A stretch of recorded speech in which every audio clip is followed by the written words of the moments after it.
1 second. I know. Just a moment. Okay, go, go, go.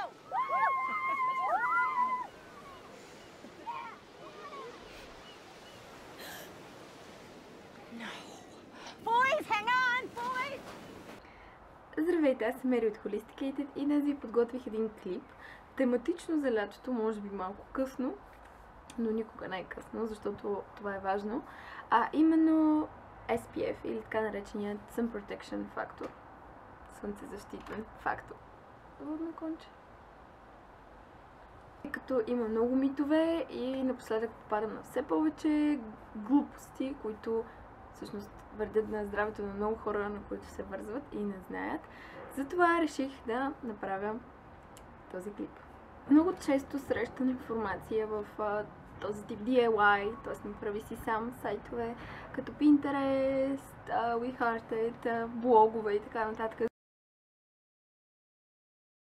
Защото като цяло навсякъде в интернет срещаме, особено така сега покрай лятото, доста информация и различни постове, как всъщност кокосовото масло е слънцезащитен продукт и ние всъщност можем да заменим нашите слънцезащитни продукти с кокосово масло.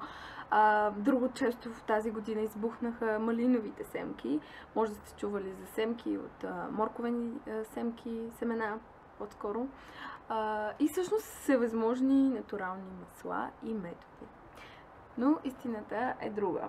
Истината е, че чрез DIY, т.е. чрез метода на направи си сам, няма как да направим слънцезащитен продукт с SPF. Или ако това е възможно някак си да се направи, то това би ни коствало много пари и средства. Нека първо обобщим и изясним какво всъщност е SPF, какво означава слънцезащитен фактор и защо всъщност няма как маслата или по натурален начин да си набавим. В много от страните SPF продуктите влизат в гамата на медицинските продукти. Скалата на SPF се измерва в това доколко може да блокират UV лъчите, така че те да не достигнат до нашата кожа и съответно да не я увредят. Какво всъщност означават факторите и каква е тяхната разлика? Например, SPF 15 филтрира около 93% от всички идващи UV лъчи. SPF 30 около 97%, SPF 50 около 98%. Независимо, че разликата между 15 и 30 е доста голяма, реалната разлика е в процента блокирани лъчи. А точно тази разлика между 2% може да се окаже много важна, особено ако сте с чувствителна кожа, светлинно чувствителни или страдате от рак на кожата. Всеки 1% е изключително важен. Също има още няколко важни фактора. Независимо от факта, че всички SPF продукти съдържат SPF, да нанасяме всеки продукт повторно на всеки 2 часа, особено след контакт с вода. И главният сигнал за това, че нашата кожа не е защитена и до нея стигат тези UV лъчи, това е почервеняване. Че няма продукт в света, който да предпазва нашата кожа 100% от UV лъчите. Дори да сме си вкъщи, затворени и почти да не влиза светлина, пак влизат UV лъчи, защото те са страшно силни. Какво да кажем, когато ние сме изцяло изложени на слънце, примерно на плаж, и не сме с никакъв продукт или нищо слънцезащитно по нас. Смятайте какво се причиняваме. На въпроса защо не трябва да ползваме масла вместо... Това слънце ми прави зъбите като животно. Като опасно.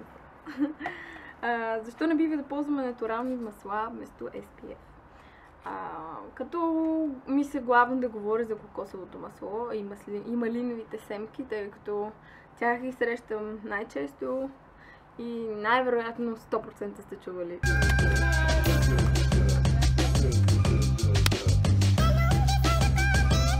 Защо не бива да ползваме натурални масла вместо SPF продукти? Първо, натуралните масла не абсорбират UV достатъчно. Проучване, направено на база учени Галс и Чоухан 2016, е открило, че нито едно натурално масло не може да измести слънцезащитният продукт. И реално те не могат да блокират лъчите. SPF факторът, който съдържат някои от маслата, може да се равнява на единица. Друго проучване на Кайт и Сараф през 2010 е открил, че максимумът в някои ботанически растения стига до максимум 7. Тази година, освен кокосовото масло, много популярно стана и митът за това, че малиновите семки съдържат най-голям и висок процент SPF, защитен фактор. На много места можем да срещнем дори твърдението, че малиновите семки съдържат от 28 до 50 фактори. Тук направо мога да ви копирам и да ви сложа, тъй като то в научни данни за наномикрони 290 към 400, цялото това проучване е направено от OMAC, журнал Food Chemistry през още 2000-та година, нали, тогава открито. Coba Product, Salt, Plain Food, Value, бла-бла-бла и цялото общо взето научно обяснение в абсолютно научни статистики и данни е обяснено защо маслото от малинови семки също няма никакво SPF de facto. И точно заради това можете да срещнете главно малиновите семки и coconut oil във всички възможни Pinterest и DIY, направи си сам, сайтове, рецепти и така нататък. Така че ако гледате този клип, предупреждавайте хора около вас, ваши познати и близки, защото те най-вероятно го правят, защото най-вероятно са го срещнали. Затова, когато видя хора около мен, даже много често питам при приятелки какво точно ползват, защото доста се случва, да ми кажат: знаеш ли, а ти нали обичаш натурални неща, аз между другото се мажа с кокос и аз съм само не. И оттам почва едно обяснение. Така че сега, когато направя този клип, вече ще им казвам, просто си пуснете клипа, така че ще се опитам да е кратък. Това, което е, че няма лошо в нашите слънцезащитни продукти да се съдържа, да кажем, кокосово масло или в случая семки от малини, сливи, от всякакви такива неща. Няма нищо лошо в тях да се съдържат в нашите слънцезащитни продукти, но не и това да е просто основата. Аз също обожавам кокосово масло, малинови семки и така нататък, но за жалост няма как да ни защитят и не можем да ги ползваме за слънцезащитен продукт и фактор. Така да обобщим накрая, в крайна сметка, няма нито един 100% натурален продукт, който да се нарече слънцезащитен. Слънцезащитните продукти са важни, но те са главно медицински и се правят с много трудни и сложни лабораторни изследвания и тестове. Няма нито едно натурално масло в света, което да ни защити напълно от вредните UV лъчи. Така че е страшно важно, наслаждавайки се на слънцето, да сме наистина защитени. И аз говоря от името на човек, който е потърпевш. Затова, може би преди не съм обръщала такова внимание, но не е хубаво човек да разбира за тия неща тогава, когато е засегнат. Затова ползвайте слънцезащитни продукти, гледайте да са с минимум SPF 30. Надявам се да съм била полезна. Ако можете, споделете това с ваши близки или дори във Facebook, където искате, защото това е една хубава информация, която бих се радвала, ако може да стигне до повече хора.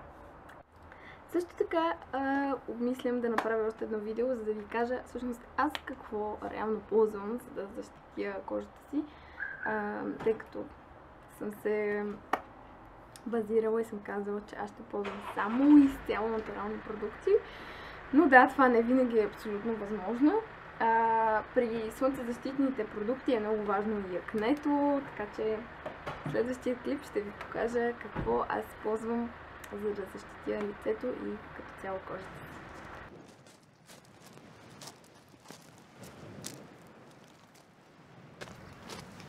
Espera un momento.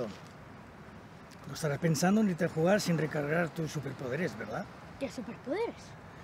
Los poderes de superhéroe, esos que tanto te gustan, ¿cuáles van a ser?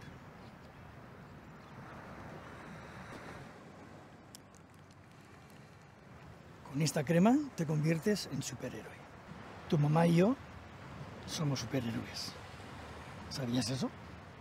Pues verás, no solo te da superpoderes, sino que también te protegerá de absolutamente todas las cosas malas que puedan pasarte. Incluso de esos lunares tan malos que salen a veces.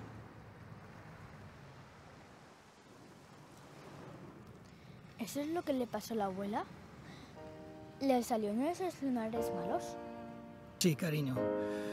Esos lunares que tenía la abuela. No te preocupes, abuelo. Voy a ser un superhéroe como mamá y tú. Te lo prometo.